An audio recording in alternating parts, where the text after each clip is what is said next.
morning. Welcome once again to Digital Church. We felt it would be wise to maybe go one more week digitally, but happy to announce that next Sunday on September the 27th, we'll resume in-person services both at 9 and 10:30. Also, the church office will reopen tomorrow, and the activities that we've opened the building up during Phase 2 will go ahead and take place. The Sunday school classes will be meeting once again in the building throughout the week, and the prayer teams will be able to meet.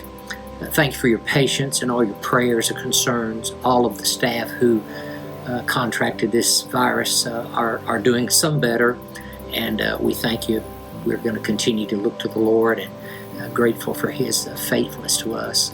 I hope to preach again on the 27th, but today Grant's going to take care of things, and I know it's going to be a great service. Hope you have a great day. God bless.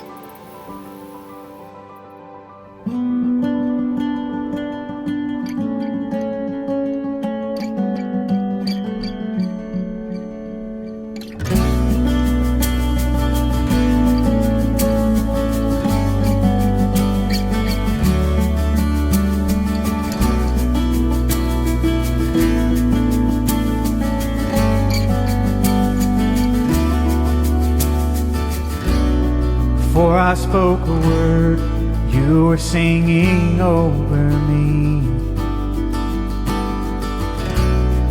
You have been so, so good to me.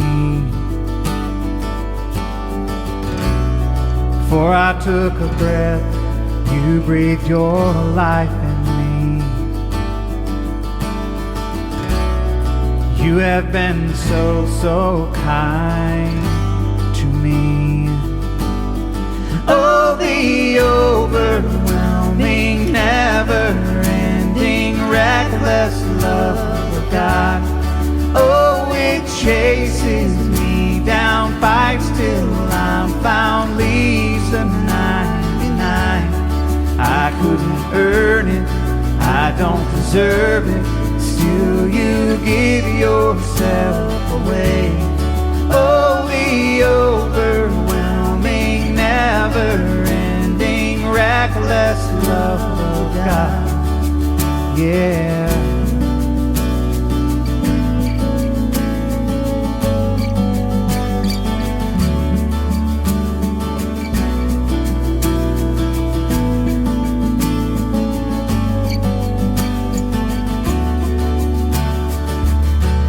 When I was your foe, still your love fought for me. You have been so, so good to me. When I felt no worth, you paid it all for me. You have been so, so kind to me.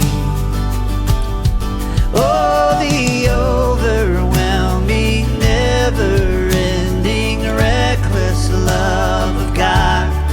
Oh, it chases me down, fights till I'm found, leaves the 99. I couldn't earn it, I don't deserve it, still you give yourself away. Oh, the overwhelming, never-ending, reckless love of God. Yeah.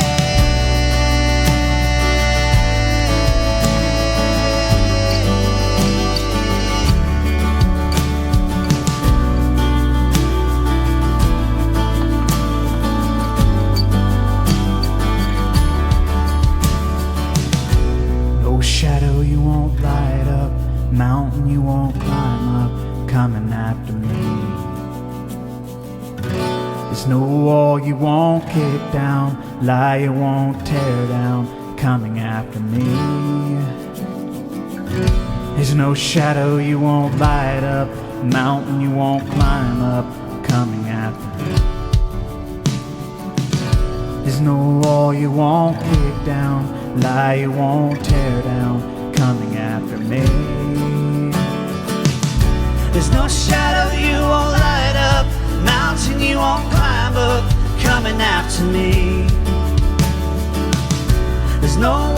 won't kick down, lie you won't tear down, coming after me. There's no shadow you won't light up, mountain you won't climb up, coming after me.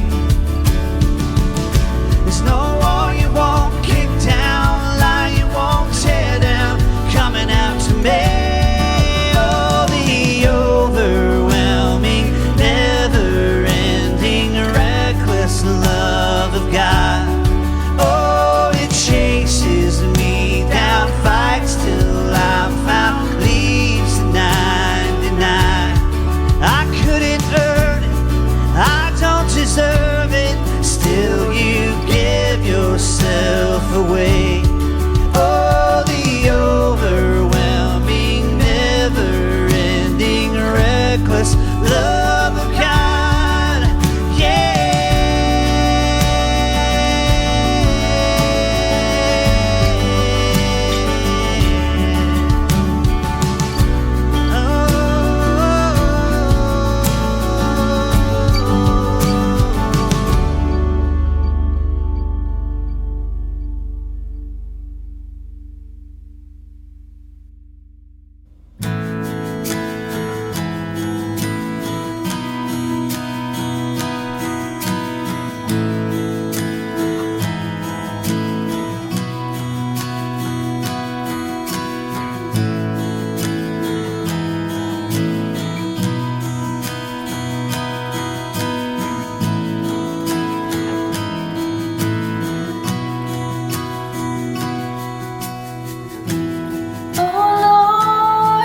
Search me,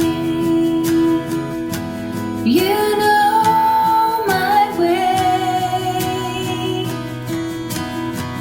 even when I fail you, I know you love me.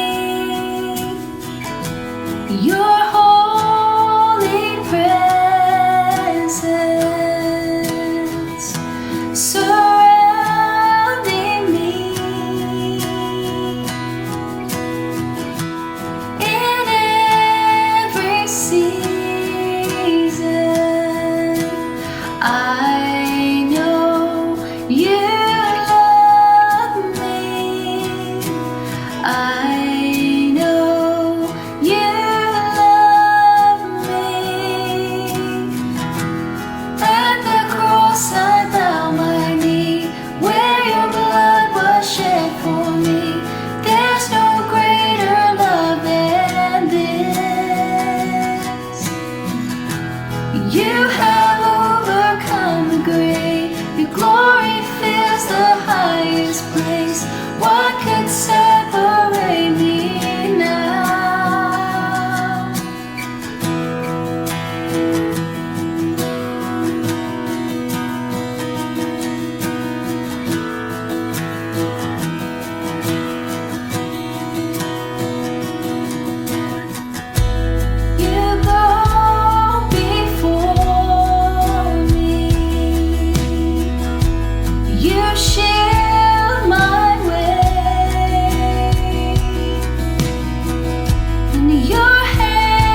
Today we're going to be in the Gospel of John chapter 6. We're going to be looking at verses 1 through 15 in this great gospel.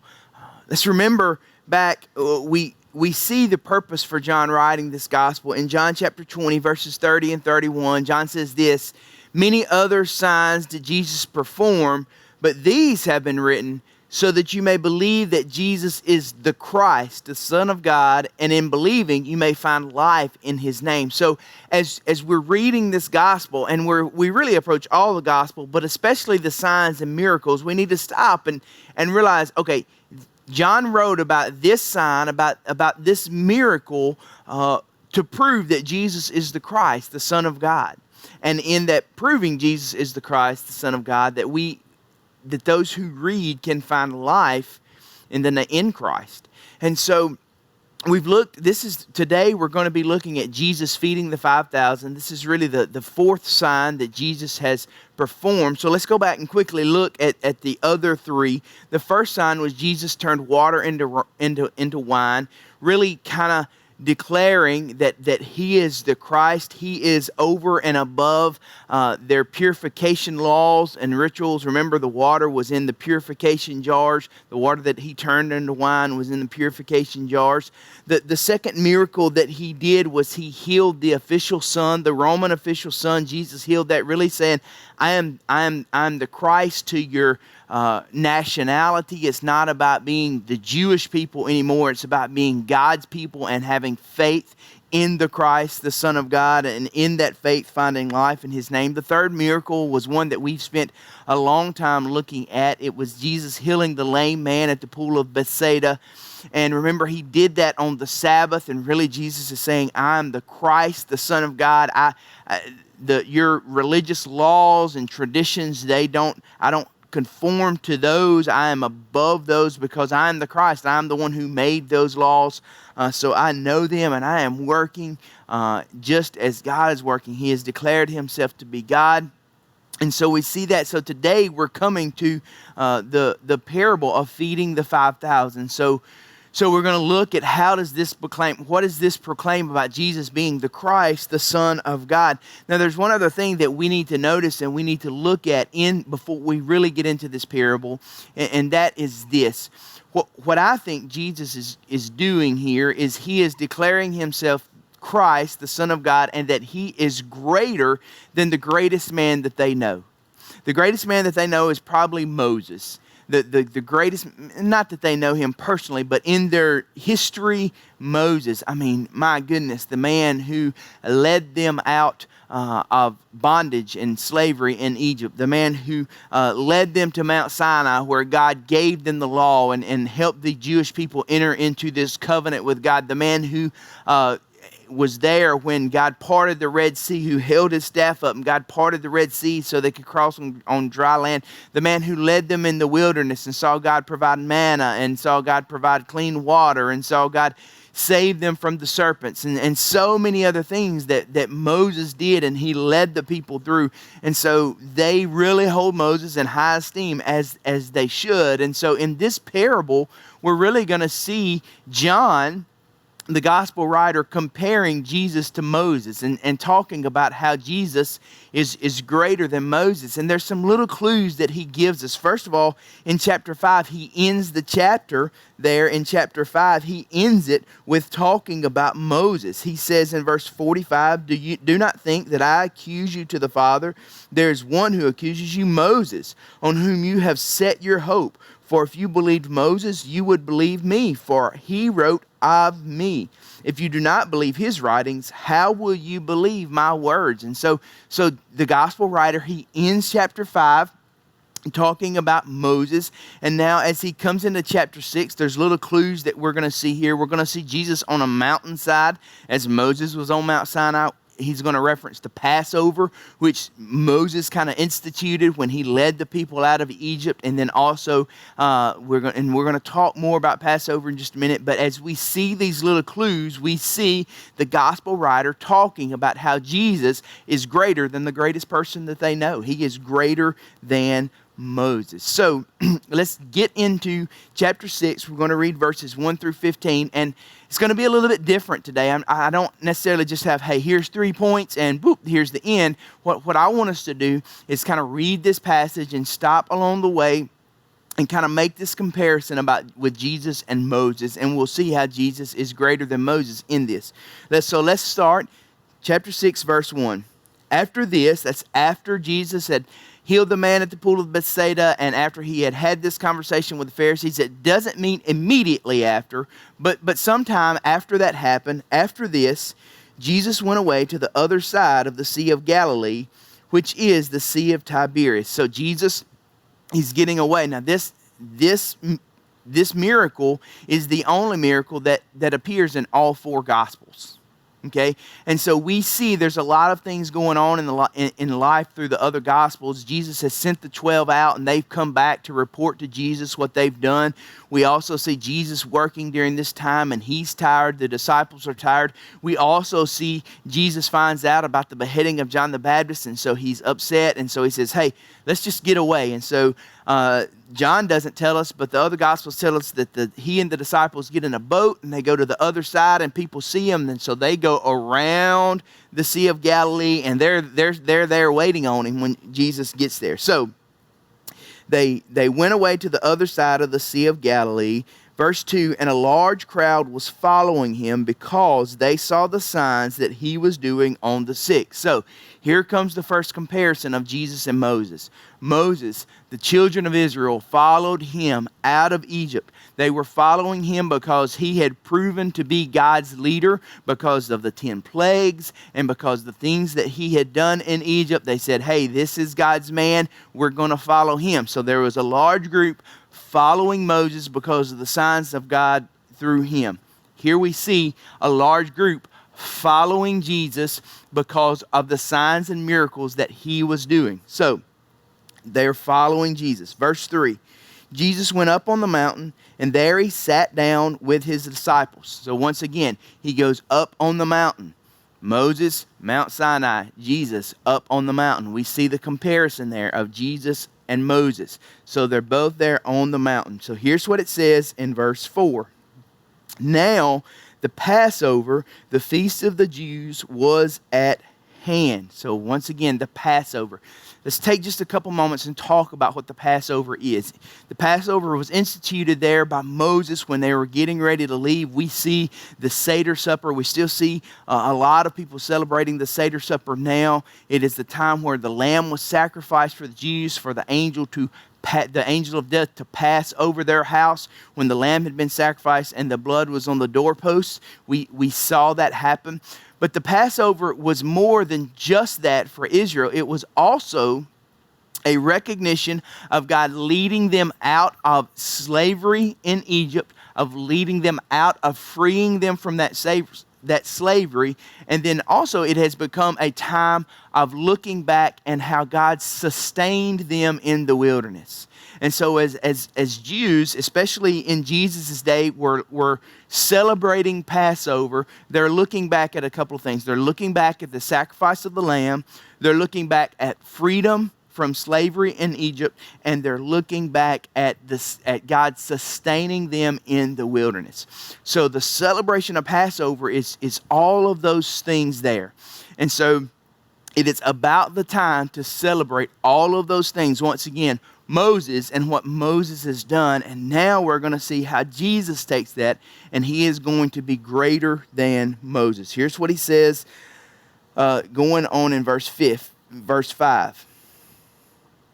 Lifting up his eyes then, and seeing that a large crowd was coming toward him, Jesus said to Philip, "Where are we to buy bread so that these people may eat?" He said this to test him, for he himself knew what he was going to do. So, in the wilderness, here's what happened. God, under Moses' leadership, provided manna for the people. Here's what happened. They got into the wilderness. They were hungry. They started grumbling against Moses and Aaron. They said, "Moses, why would you bring us out here in the wilderness so we can starve to death? We'd be better off in Egypt. Why would you do this to us, Moses? Why are you letting this happen? It would have been better. And what we find in that story is God then comes to Moses and he says, Moses, I hear the people grumbling. Tell them, here's what you're going to do tonight. You're going to go to sleep. In the morning, they're going to wake up, and I'm going to provide manna on the ground. And they're going to go and they're going to pick it up. They're going to pick up just enough for that day. Just enough so they can be full for that day. Except on the 6th day, they're going to pick up enough for 2 days because you're not supposed to work on the Sabbath. And so that's what happens. So all through the wilderness, God provides for the people manna for them to eat and for them to be filled. Okay? And so we see that's what, while Moses was leading, that's what God does. Now, we come to this. And Jesus looks around and he sees people hungry. And here's what it says. He questions Philip. Now, I said all the Gospels provide this miracle, but they tell it a little bit different. And it's not because it happened differently. It's because they're all making a different point with the parable. Okay? In the other Gospels, we don't see Jesus personally questioning Philip, although we see signs where he talked to the disciples about it. And so, why would John put that here? Because he is comparing Jesus to Moses and he is setting the stage of how they're the same. So Jesus comes to Philip and he says, hey, how are we going to feed all of these people? And here's what Philip says. Jesus, 200 denarii worth of food wouldn't feed this people. Basically, that's 8 months' salary. Philip says, Jesus, 8 months' salary of a normal person, 8 months' salary would not be enough, it would be enough just to barely give all these people a bite. So what Philip is presenting to Jesus is a hopeless situation. Then we see another disciple enter, Andrew, and here's what Andrew says in verse 8. One of his disciples, Andrew, Simon Peter's brother, said to him, there is a boy here who has 5 barley loaves and 2 fish. But what are they for so many? So Andrew seems a little bit different. He starts out different and says, well, here's a little hope. There's 5 barley loaves and 2 fish. But then again, he presents the idea of hopelessness because he says, but what are these to so many people? Again, the disciples, like the children of Israel, are feeling hopeless.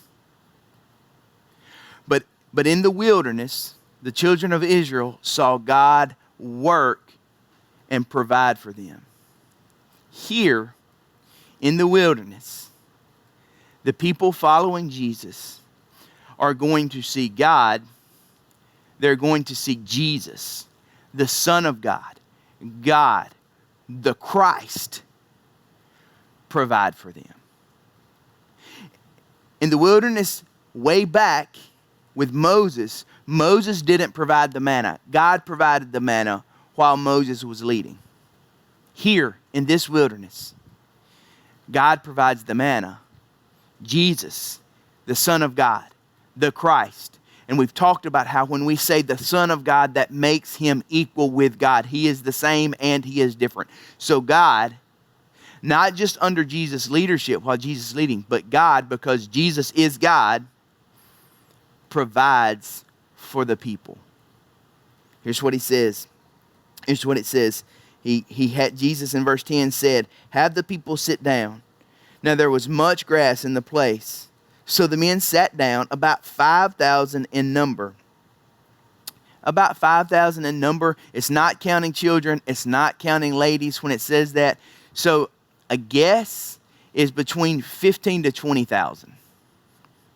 I mean, if every man has a wife and 1 kid, I mean, you're looking at 15,000.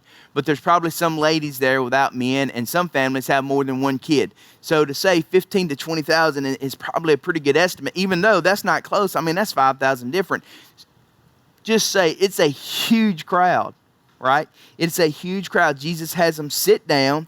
Verse 11, he took the loaves, and when he had given thanks, he distributed them to those who were seated. So also the fish, listen to this, as much as they wanted. Not just as much as they needed, as much as they wanted. So as God in the wilderness provided while Moses was leader, God provides for the people. And he goes above their needs. We serve a gracious and great God who does more than just provide for us. He takes care of us. And so often he goes above and beyond just the need. Moses couldn't provide manna. God had to. Jesus provided food. He is greater than the greatest man that they knew because he is the Christ, the Son of God. He's the Christ. We see that he is greater than Moses. Now look at this next part. In the wilderness, when they ate manna, they had to collect enough just for that day. If they had extra, there was no leftover. It basically immediately, if they gathered manna that morning and went to bed that night and there was manna left over the next morning, it was nasty. You didn't have leftovers. It wasn't there. But listen to this. When Jesus provided for these people, listen to what happened. Verse 12, and when they had eaten their fill, he told his disciples, gather up the leftover fragments that nothing may be lost. So what Jesus had them provided, they gathered leftovers. And this is a big statement. Remember we said that John is proving that Jesus is the Christ, the Son of God, and in that proving that we find life in his name. The manna in the wilderness went bad. But listen to that. That's a big statement that Jesus said right there at the end of verse 12. Gather up leftover fragments that nothing may be lost. Now we're going to see that statement and we'll talk about it more as we go further in John. But we see that statement again in chapter 6, verse 39. Let me read for you, starting in verse 35, so we see that. Here's John chapter 6, verse 35. Jesus said to them, I am the bread of life.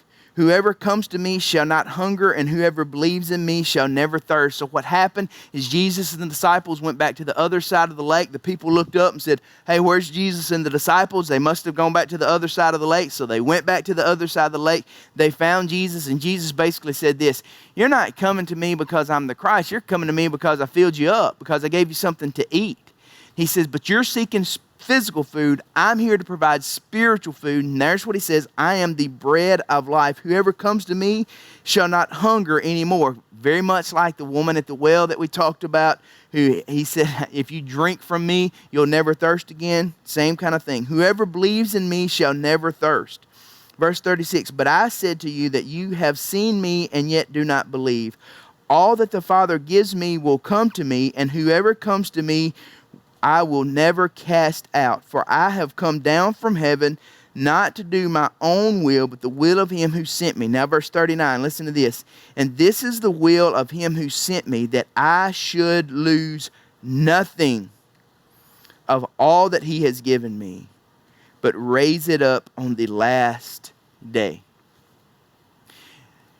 Gather the fragments so nothing will be lost. Is a picture that Jesus is the bread of life. And when we eat from him, we will never be hungry again. And all that the Father has given him, Jesus will never lose, but he will raise them up. Talked about that 2 weeks ago. In the resurrection of life and the resurrection of death that Jesus said people are going to be raised to. All that the Father give Jesus, he will never lose. We are his. And listen to this. In that we find life. We find life. The Passover was a celebration not just of them coming out of slavery in Egypt, but God sustaining them in the wilderness. Jesus is greater than Moses because he brings us out of bondage and slavery to sin. He brings us out of that bondage. But after bringing us out, He sustains us. He lives in us. He works in us. It's not about me and what I can do. It's about what God is doing in me. It's about what God is doing in you. We find sustenance because nothing in Christ will be lost. We can rest and find peace in Him, and in that is life. In that is life. The story goes on to say, and it ends up there in verse 13. So they gathered them up and filled 12 baskets with fragments from 5 barley loaves left by those who had eaten. When the people saw this sign that he had done, they said, "This indeed is the prophet who has come into the world." Again, Jesus is greater than Moses. In Deuteronomy chapter 18, Moses makes a prophecy that the prophet is coming who will be like him. The people see this sign and they go, "Whoo, this is the prophet. This is him." And so here's what Jesus, and they want to come and they want to set him up as king right then. Verse 15, perceiving them that they were about to come and take him by force to make him king, Jesus withdrew again to the mountain by himself. So Jesus withdrew to the mountain by himself because they wanted to come and take him and make him king right then. Because they saw that Jesus was greater than Moses. Here's the problem. Jesus was not coming to be the Messiah that they wanted. They were looking for the prophet to come overthrow Rome. Jesus was not coming to be the Messiah that they wanted. Jesus was coming to be the Messiah that they needed. He was not coming to free them from Rome. He was coming to free them from sin and to give them life over sin, because He is working in them and He is sustaining them. That's the Messiah Jesus had come to be. So now for us, what does this mean? I doubt that there's anybody that's listening to this today that wouldn't say Jesus is greater than Moses. So what does this mean for us? Here's what it means for us. So often we want to make Jesus into the Messiah that we want. We want to make the Messiah fit our lifestyle, or to fit our goals, or to fit into our busy schedule.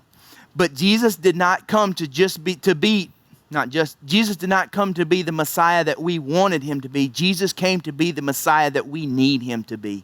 Jesus is the Christ, and the greatest person you can ever imagine. Jesus is greater than him. He is greater than any political figure that history has ever known. He is greater than any king that history has ever known. He is greater than any athlete history has ever known. He is greater than any leader that history has ever known. Jesus is greater than all of them. And what we have to be careful that we don't do is we have to be careful that we try not to make Jesus the Messiah that we want him to be, but we let him be the Messiah. We make him the Messiah that he is. And we follow the Messiah that he is, that he came as the Christ, the Son of God, to free us from the bondage of sin and to give us life. Not life that we live, not life that we choose, but the life that he gives us. Not trying to be good of ourselves and have a righteousness of our own, but in a righteousness in him alone. There is life. Jesus is the Christ, the Son of God. And believing that, we find life in his name. So here's the choice for you. If you've never accepted Jesus as the Christ, the Son of God, today is the day to do that. He is greater, and he can save us from sin and bondage and peril and all of the stuff that just gets in our way, all of the sin that so easily entangles us. Jesus can free us from that because he is the Christ, the Son of God. He can do what no one else can do. And if you've believed that, then live. Stop getting caught up in the things that so easily entangle us and hold us back. But live life. Live the life that he is living in us, that he is giving in us, the righteousness that he has given us. Live in that life. Stop trying to do it all on my own, but live in him. He is the Christ, the Son of God. So trust Him and live that life. God, you are good to us and we love you. Thank you for how you love us. Thank you for all you've given us, all you've done for us. Jesus, you are the Christ, the Son of God. And we believe that. So God, help us to live the life that you have given us. In Jesus' name.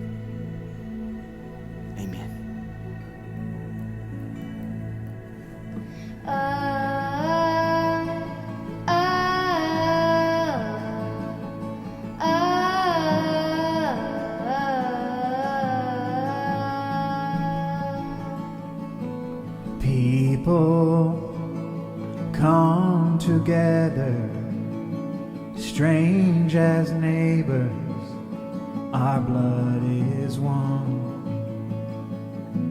Children of generations, of every nation, of kingdom come. So don't let your heart be troubled. Hold your head up high, don't fear no evil. Fix your eyes on this one truth. God is madly in love with you. So take courage, hold on, be strong. Remember where our help comes from. Oh, oh, oh, oh.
Where our help comes from. Oh, oh, oh, oh,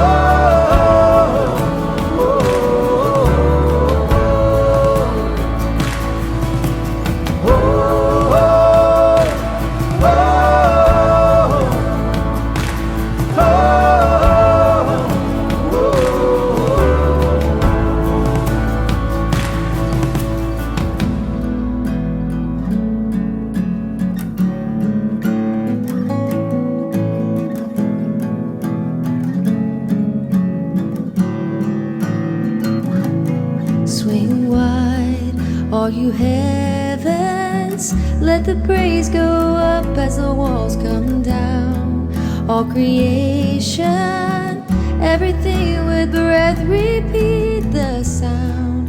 All His children, clean hands, pure hearts, good grace, good God. His name is Jesus. Swing wide, all you heavens, let the praise go up as the walls come down. All creation, everything with breath, repeat the sound. All His children, clean hands, pure hearts, good grace, good God. His name is Jesus.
is in his blood. Jesus, light of heaven, friend forever, his kingdom come.